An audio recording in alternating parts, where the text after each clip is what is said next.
Demo tolak Undang-Undang Pilkada adalah aksi protes besar-besaran yang dilakukan oleh berbagai elemen masyarakat, seperti mahasiswa, buruh, dan masyarakat lainnya, menolak revisi Undang-Undang Pemilihan Kepala Daerah yang dianggap bertentangan dengan keputusan Mahkamah Konstitusi.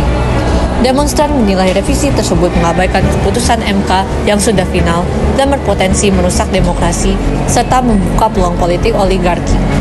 Sehari sebelumnya, media sosial ramai dengan tagar "Kawal Putusan MK" dan "Peringatan Darurat", disertai gambar Garuda Pancasila berlatar biru. Aksi besar-besaran ini terjadi pada tanggal 22 Agustus 2024 di DPR, di mana para mahasiswa dan masyarakat mulai menolak revisi UU Pilkada dikarenakan terlalu banyak masyarakat yang melakukan protes, sehingga DPR menolak revisi UU Pilkada. Demokrasi tolak UU Pilkada ini terjadi di depan gedung DPR RI, Mahkamah Konstitusi, Patung Kuda, hingga KPU RI. Penolakan terhadap revisi UU Pilkada bukan tanpa alasan.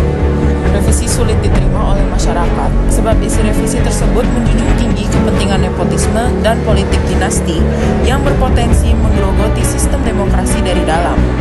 Revisi itu membuka celah bagi kekuasaan untuk diwariskan secara tidak adil, menutup peluang bagi calon-calon pemimpin yang lahir dari rakyat biasa. Masyarakat merasa marah dan kecewa karena adanya revisi ini.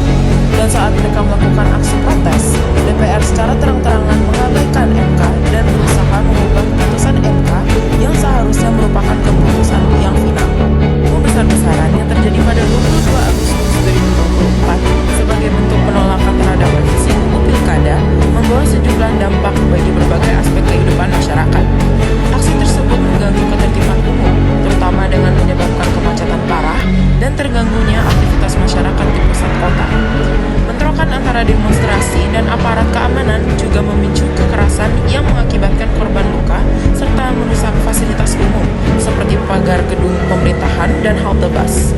Selain itu, demonstrasi ini turut memperuncing polarisasi di tengah masyarakat antara pihak yang pro dan kontra terhadap revisi undang-undang tersebut. Namun, dengan ada demonstrasi ini, masyarakat Indonesia dapat mengekspresikan tidak setujunya dengan sebuah isi undang-undang pilkada. Meskipun pemerintah adalah pihak yang berhak menjalankan peraturan negara, Indonesia tetap merupakan negara yang tidak melanggar dan masyarakatnya merupakan negara mereka. Solusi terbaik sebagai tanggapan agar permasalahan ini adalah dengan membuka dialog terbuka antara DPR dan perwakilan masyarakat agar pendapat rakyat bisa disampaikan secara langsung dan rasional. Selain itu, langkah hukum seperti mengajukan uji materi ke Mahkamah Konstitusi juga penting jika undang-undang tersebut dinilai bertentangan dengan prinsip demokrasi. Kampanye edukasi publik dan juga petisi nasional dapat menjadi cara yang efektif meningkatkan kesadaran serta tekanan moral. Aksi damai yang terorganisir dengan baik akan memperkuat suara rakyat tanpa menimbulkan konflik. Reaksi demokrasi ini, kita belajar bahwa kita harus berani untuk memperjuangkan dan menegakkan keadilan serta kebenaran. Demi kebaikan negara kita sendiri, DPR harus tetap menjunjung tinggi nilai keadilan, memajukan kesejahteraan umum, dan mengutamakan kepentingan publik. Tidak hanya DPR, kita sebagai warga negara Indonesia juga harus tetap menjaga etika dan moralitas saat melakukan demokrasi. Setiap orang memiliki hak untuk menyampaikan pendapat dan kritik masing-masing. Akan tetapi, kita juga harus tetap menghargai pendapat orang lain dan bersikap jujur, adil, dan bertanggung jawab.